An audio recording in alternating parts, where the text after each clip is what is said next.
Views and opinions expressed on any program are those of the producers and/or the persons appearing on the program and do not necessarily reflect the views and opinions of FRC Media, Bristol Community College, or the City of Fall River.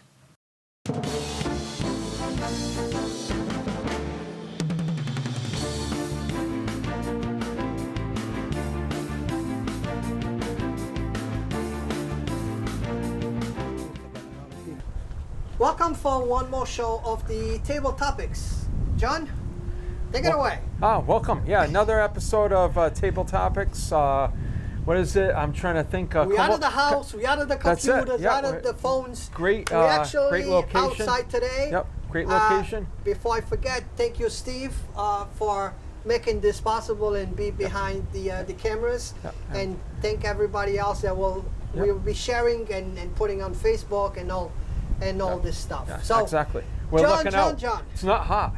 No, I it's mean, perfect. It was hot probably before. We just tipped. We just tipped on the Amigo show on the other side of the park, and we were in the sun and it was hot. Yeah. So I'm so glad that we moved over here, and with this breeze, it's perfect. Perfect. Yeah. We are in the this beautiful park. Did you had a chance to take a look at the memorial? Yep, I've seen wall? seen the memorial. I'm familiar with that statue there, Iwo Jima. I think is hopefully I'm pronouncing it right. I actually have a brick there from my my grandfather who fought in World War II in the South Pacific. We have a brick there, and my wife, we bought a brick for her dad, who served in World War II in Hawaii. I think he went toward, he got into the military at the end of it, but he was in Hawaii getting ready to be shipped out there. So we were really happy to see that, and it's a memory for our folks. So we spent a good amount of time talking to Linda about the wall, and we learned that the wall construction was about a little over $1 million. Wow. Okay. Cost. Has 58,000 names of soldiers that lost their lives fighting for this beautiful country, and they deserve every recognition possible, and that was a really nice memorial. It is and more so Vietnam in this country was a very turbulent time, and folks that came back from Vietnam were not treated very well when they came back. So it's nice to see people now basically recognizing what folks did during that time period. A lot of people didn't agree with it, but you can't take away from the soldiers that gave up their lives and left their families to go over, and they answered the call of duty when America asked for them.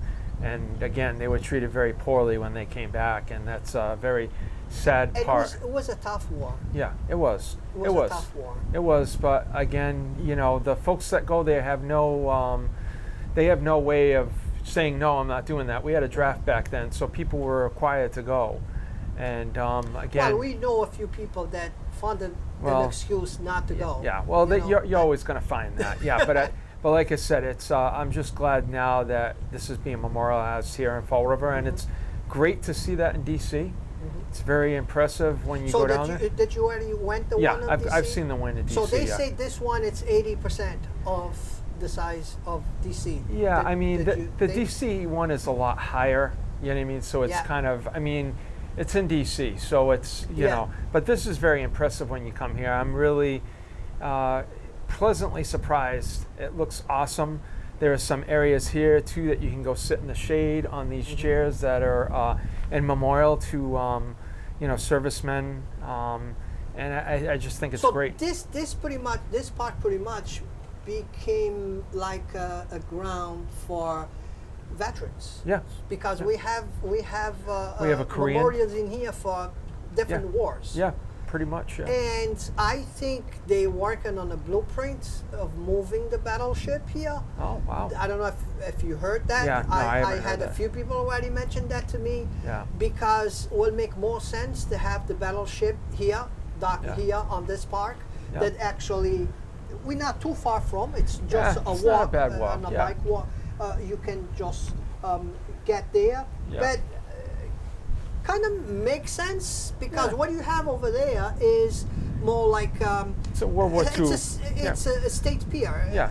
It's more containers and, Yeah. and stuff like that. So if the battleship actually moves over here, probably it's a historically will be a better. Yeah. But for It's- river, it's known by the ship under the battleship. bridge. Yeah, and that's That's our symbol. yeah.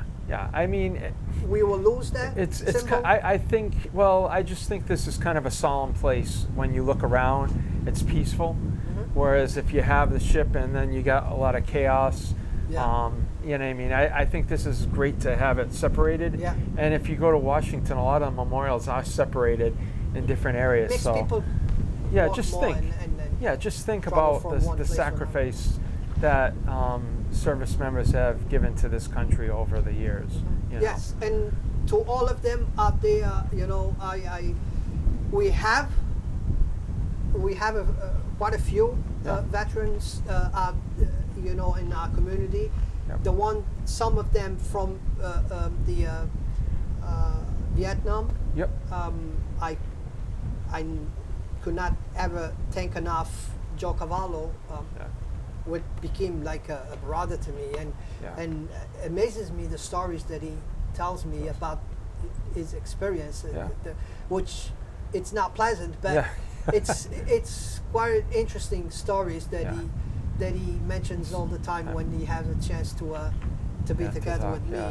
me. Yeah, and I think that's good. My grandfather during World War II, folks in that era, that generation, really didn't talk about the war back then. You No, know, I think they wanted to forget. I think that's what's happening with Joe. Yeah. I think during probably he's too busy working or whatever. Yeah, But yeah. now that he's retired and he has actually more time, Yeah. I think he kind of likes to talk about, and Yeah. I think takes out of his head and Yeah.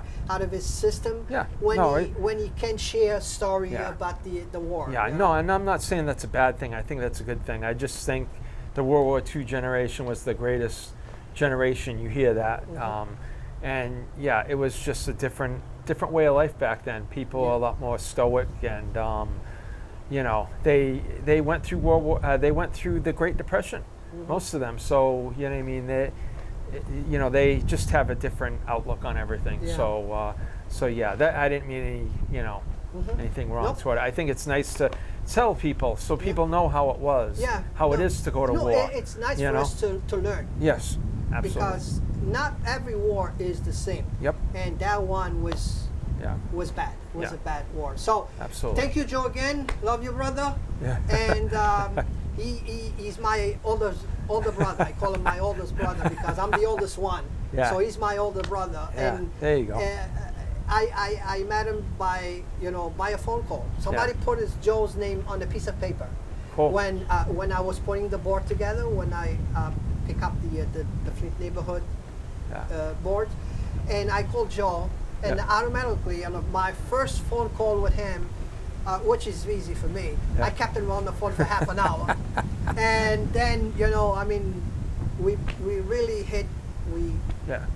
Really, He's a brother. Yeah, good, excellent. Yeah, Joe's a nice guy. He's a nice guy. Very, very liberal, but he is a nice guy. Yes. Which is surprising for someone that was in the military that fought through a war. But anyway, we're not going to hold that against Joe. Yeah, no. So, city-wise, Yeah. what's going on, John? Well, You'll be following city council. Yeah, I did watch. There was an ordinance meeting last night. We're getting to the point in this country, and not only that, with, even the council, where people take things too seriously. And that's what I found last night. I found, when you're trying to do things to the betterment of a organization or a community, you can't take things personally. And I think that's what's happened on the council over the last 6 months is people are taking this personal and they're going after things, and I really think it's inappropriate. And another thing, Dave and I just had this conversation on the Portuguese show, is almost sounds like they've been picky Yes. on the issues. Yeah. They're getting into You know, I mean, why is that there? Yeah. And why is that red? Yeah. And why is that white? You know what I'm saying? And- So they've been picky. Yeah. And I told Linda, do you think, and I'm going to ask you the same question, do you think that's a consequence because people lost confidence on the last administration with all that happened, you know, and having the mayor, you know, we don't know yet how long he's going to serve for the mistakes that he did, and you know what I'm saying? Yeah. Do you think that people lost that confidence and now everything becomes an issue and they have to question about, make sure that's the right thing, make sure they're doing the right thing? Yeah, I don't think it has anything to do with that. There's always a clique with the city council, or there could be two cliques with the city council. It's quite obvious that there is a clique, you know, that is going on there. What I find really funny, though, is that we had a city administrator, Kathy Ann Viveris, Kathy, nice lady, she was the city administrator. And when people that are on the council now, you know, they say held her accountable, sometimes it was rude, the way they behaved. They're doing the same thing, but some people are not liking that, you know? So it's interesting in that fact. I don't think they're being fair to Mary Sahadi. I personally don't. I think there's a way of getting your point across without being rude and just going after someone personally. And I find that's what's happening. It's very sad that that's happening. So, I mean, the lie, she pretty much called her a lie, that she lied before. And the interesting thing was she's complaining because he's calling her a liar, but then he comes back and he proves that, you know, I mean, it was a lie. This is, but I don't call that a lie. I would call, if somebody made a mistake, it's misinformation. Because everybody on that council has done something, put some misinformation out there. What I find interesting is that you had something that went on at the ordinance meeting last night. This is all new to everybody. You know, the administration, and I'm talking about feds, have not come out with a lot of this guidance here. So these people are all stepping over this stuff, trying to figure out what it is. And if someone says, well, this is what we thought happened last time, well, I can't believe you didn't correct the person. Why weren't you truthful? They're all trying to learn. You know what I mean? Mary Sahadi's trying to figure this out. She's working with people all around the Commonwealth and across the country. They're all in the same boat. But if someone says something, they automatically jump on them. It wouldn't be a lie. It would be they were just misinformed, or they don't know right now. You know what I mean? So that's what I find. You're making it personal when you call somebody. That you got all this money. Okay, that you need to appropriate it now. You don't know yet because they actually didn't give you the blueprint yet. Where can you? So you kind of just going in here and there trying to see. Probably can use money for here. Probably can use money for that. But my problem is right now. The only problem I have right now with this is why he's using already $5 million to cover a budget. You know that money should not be used. Well, Carlos, it's an election year. All right, it's an election year. So it's okay. No, it's not. No, it's not. I'm just saying that you don't think any of the councilors that are running right now for mayor, if any of the councilors decide to run for mayor, you don't think that they're going to use that against the current administration? Of course they would. We saw that in Sam Sutter. Sam Sutter basically said, I'm going to be honest with the citizens of Fall River. I'm going to be perfectly honest with you. We need to put in this fee and then the bag fee. And who ran against him and said, see what he did? He was trying to tax the city of you citizens unnecessarily. So you might as well just say it's a death sentence to put any fees in during an election year. We've seen it happen before. So if you want to stay in and try to push through your mission, why would you do that? I can tell you, what is it? Is it rumored that someone's running that's on the city council? You don't think that they've done this? This is what happened in a couple councils back that really frustrated me under Will Flanagan. Will Flanagan, they said, didn't give them an opportunity to kind of buy in or put some input on the trash thing, right? But then they were like, that's not my choice. This is the mayor's choice. You can't have it both ways, folks. You know what I mean? The council wants, what are we going to do with the trash issue? What are we going to do with the trash issue? Well, it's not for me to say what we're going to do with it. That's the mayor's decision. So you can't have it both ways. You know what I mean? Yeah. Because whoever's running on the council is going to find out they're going to be in the same boat later on. So we've had an issue here that nobody wants to touch. It's a third rail kind of situation, either getting bags back are doing a trash fee. It's a third we world. said since the beginning. But because people the didn't want to hear it. bill needs to be paid. There are people on this council right now were against the Barney bags, right? And you see when things happen, they never vote for these things. They never vote for any rate increases. That's great to do that. You know what I mean? That's great. But everybody else passed it. So you know you're going to get the funding, but they can sit back and say it wasn't me. When the mayor proposed, the last administration proposed to stop the purple bags, okay, and to get out of trash business, Yeah. didn't the city council had a vote on it? Yeah, of course everybody's going to vote for it, Carlos, because it's already They had going to a vote, happen. but that's the thing, they had a vote on Yeah. it. So they cannot blame, administration when Yeah. they voted for it. Yeah. Well, of course they're going to vote for it because Yeah. everybody had pitchforks in front of City Hall about these stupid $2 bags, $1 bags, which every other community around us complies and can't figure out why we don't comply with it here. People already learn how to get things changed their way. Yeah. You fill up the chamber. Yeah. Well, a small minority can You change have things. 5-hour city council meeting. Yeah. Every city council talks against something for 45 minutes Yeah. and then votes yes for it. Yeah. Oh, Okay? That's how things are done. Yeah. As long as you fill in the chamber. Yeah. That's Yeah. what they like to see. They love the cameras and they love to see all their people. I'm going to tell you one doing thing, this. and now I'm not an elected official, but back in 2014, no, I wouldn't Not yet. because you know what? Unfortunately, trying, John. no, I'm trying. people don't want the truth. I'm going to Yeah. be just honest. People don't want the truth. They don't Yeah. want to hear the truth. So back in 2014, we had a tree commission that I was on. And we, through this tree commission, worked with a conservation person, Liz Dennehy. This was back in 2014, okay? Where she was going to put in an ordinance which said if you build a new house, you have to put at least one tree. We don't care where it goes. It can be on the sidewalk, it can be on the property, but you have to do that. Liz was moving forward with that. Excuse me, Liz was moving forward with that. Then we had the whole thing with Flanagan where he was recalled, blah, blah, blah. I've been working with a couple of the city planners on this that have come and go, and I was talking to some of the councils about this. All right, still nothing. They said it's an ordinance, we'll get back to you, we don't know where it is. So you figure, since 2014, you have a citizen like myself that's been trying to do that. That's what? 6-7 years to try to get something that every other community around us has, like New Bedford, Fairhaven. They all have this. We can't do that, but we can sit there and complain or yell because Mary Sahadi said something somebody didn't like. So if it's an ordinance, why is it not on the agenda? It's not on, no, it's, well, who knows why they aren't bringing it to ordinance? Why?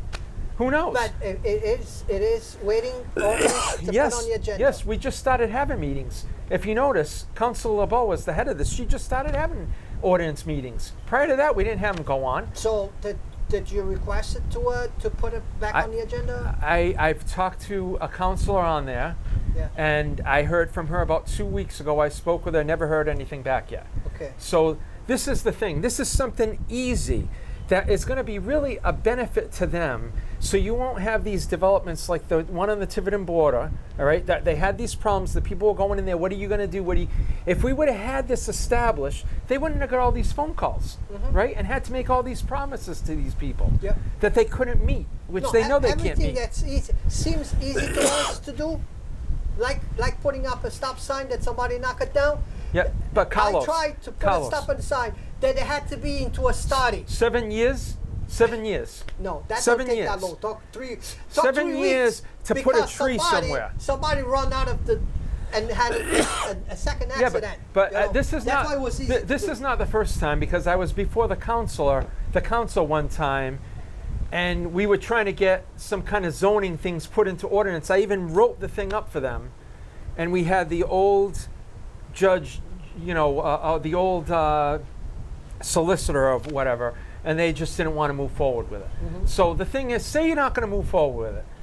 But when things like that happen at Whitfield Street in the South End, and then things blow up, then don't complain to anybody. Because you can do it, you refuse to, but you sit here and you'll complain for an hour and a half because somebody supposedly lied. No, misinformation. You know what I mean? You can't call somebody a liar. That's totally different. Somebody gave misinformation. you know, but it's all drama. You know what I mean? Like, this world is turning into a video game. It's all drama. So before we move forward to another issue, so how are we standing with the tree commission? I'm not sure what's going on with that right now. Do we have a group? Well, with the tree commission, basically what happened is you have to have certain people in there. So you have to have an arborist in there. When I was on this back in 2014, we had an arborist, but he was from Tiverton. So, you know, we basically have to have people within the city on these boards and committees. Don't we have right at City Hall? Well, we haven't. We do, but it's a contract person, so they're not working full time. They're on a contract. Okay. It's through a grant, and from what I remember, the person was out in Worcester. From Worcester, so they only came here once a week. Okay. You know, for a few hours. So it wasn't like we could use them. That from what I remember, but the city needs, because we have a lot of trees.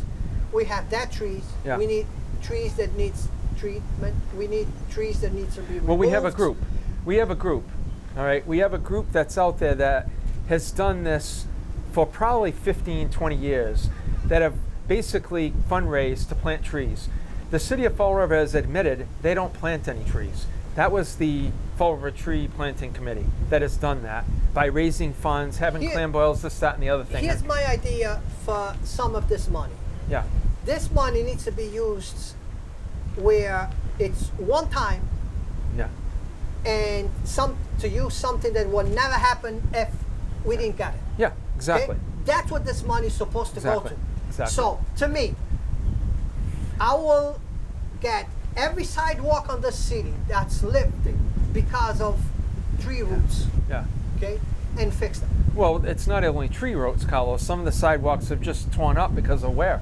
You know, 60, some 70 trees are years already old. opening up the streets. Some are, but there's a lot more damage to sidewalks just from the normal wear and tear over the years that they haven't been but fixed. I'm talking about trees that the roots are really lifting the cement up. Yeah, So, no, I agree. So here's something that the city will never have money to fix it. Yeah, Never. yeah, Okay?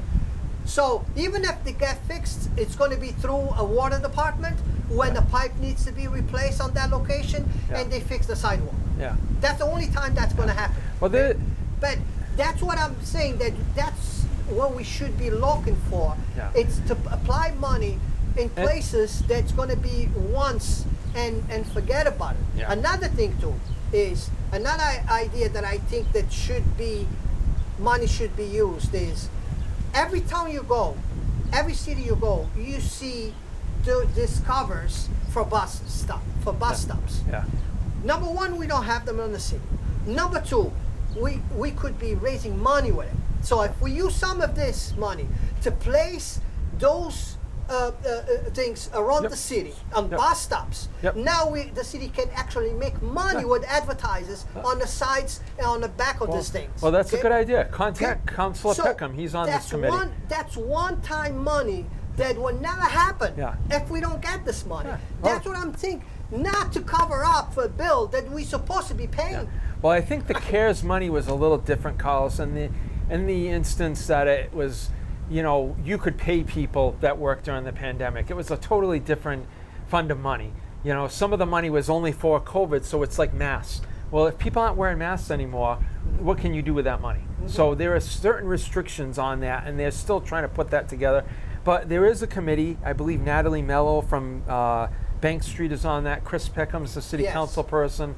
I think Carl Hetzler from the industrial park, he's another person on there. So, I mean, I think people can contact them and say, hey, this is what I would like to see is I'd like to see us fix some of the islands in the city, you know, kind of make it more aesthetically pleasing, you know, do things with some of the parks here, put signage up and stuff like that. I'd like to see that. Yeah, that because you're not going to spend that. You're never going to do that. So it would be great. That's what I'm saying. Some of this money should be for projects that will never happen. We will never have this chance again. Yeah. No, I agree. I agree. So hopefully, I believe that's why they asked for all these different folks out there, you know, to see.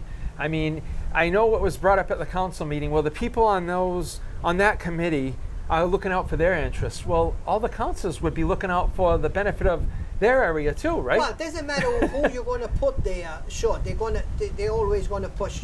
But I mean, it's a difference when you're trying to do something, but that's going to benefit the entire city instead of benefiting just your area. Yeah. That's the truth. But what I'm getting at is that was placed out there yesterday, and I say the councils have their own issue that they want to deal with. You know, each one of them. So it's the same thing. Mm-hmm. You know, they have input at the end. Well, the citizens don't. They're going to have input toward the end. What I think some of those councils are, they all got a book at the beginning of the year. Yeah. But they're reading different chapters. Yeah. I don't know who, you know, they're not on the same page. Yeah. No. No, you know they're what not. I'm saying? That's No. And that's what I thought, that with the new group coming in, you know, probably they're going to blend with the old ones. They've been there for a long time, but it seems like that, you know, they're all over the place. Yeah. They're still all over the place. Yeah. Unfortunately, what Different happens? names, but it is. Unfortunately, you know, we had a mayor, Sam Sutter, that nobody liked. Mm-hmm. We had a mayor, Bob Correa, that people got mad at and didn't vote him in. And I'm not saying nobody liked Sam Sutter. I'm just saying that Mayor Correa, Sam Sutter, and now Paul Coogan are telling the truth. They're being honest, and we don't want that. well, You know, and that's what happens in the city. Unfortunately, you don't want to hear the truth. We don't want to. my opinion is, for the past at least 4 administrations, we've been picking mayors because we had no other choice. Yeah. Well, It's that's either stupid. this one or that one. And that's stupid. You know, if Yeah. we don't pick this one, this one's going to win, and we don't Yeah. want Well, it. that's stupid. So he pretty much wins because people don't want the one that's there. Yeah. That's what's been going on for probably four I think mayors. it's Carlos. Let's go back. Mayor Correa really held the line down on like going out there and finding people if they leave trash out, they do Oh, this. yeah. They, you know, He people cleaned didn't up. want to hear it, right? Big People didn't want to cleanup. hear He it. did Then you big had cleanup. Will Flanagan. He did even clean up inside City Hall. but that's what I mean. Because I don't know if you remember. No, he I sent remember. people home I that was remember. working in I remember. pajamas. So- okay, so then- that's you're so not then- going to work in pajamas. so you then- want to read the paper. Use your time, your break time to read the paper. All right. So not number going to one. work. So then you had Will Flanagan that put the bag thing in, and it had to be done, but nobody wanted to hear it, so they voted him out. Then we got Sam Sutter in. Because they were going to take it out. Yeah, and then it was basically That was the the fee. $10 fee. Yeah, then it was. Then you know what I mean? So you got rid of him. All right, and then we got Jazel that said, "Hey, pull all this back," but now we're in a bigger mess than we probably were before, right? And now you want to bring somebody else in that's gonna, you know what I mean, probably bow down and not do what's right, and then we'll be dealing with the same crap we are later on. That's been the problem, and until we can fix that in this city, we're gonna still be in the wheel there, you know, Yeah, like the hamster, The hamster, and the yeah. little wheel going there, Yeah. you know. And everybody's trying to invent the wheel when the wheel it's already there. And let's You know, and let's face it. I'll end and I'll let you finish because I know we're That's it. running short on time. Is that if people think things are going to get better, they're not. Our taxes this year are going to go up. All right, I'm talking about in January because everything's been reevaluated. Houses have gone up 15% this year, so your house is going to be assessed at more money. So you're probably going to pay at least $500 to $1,000 more. That's how it is. And that has nothing to do with the city. And we'll be lucky if we don't get the dirt fee this year because Yeah. it's supposed to start next year. Yep. But we're lucky if we don't get them in this year. So, and we're half an hour with table topics. John, thank you again for coming out. Thank you, Steve, for being behind the camera and making this possible. And we promise to be back next week. Have a good night.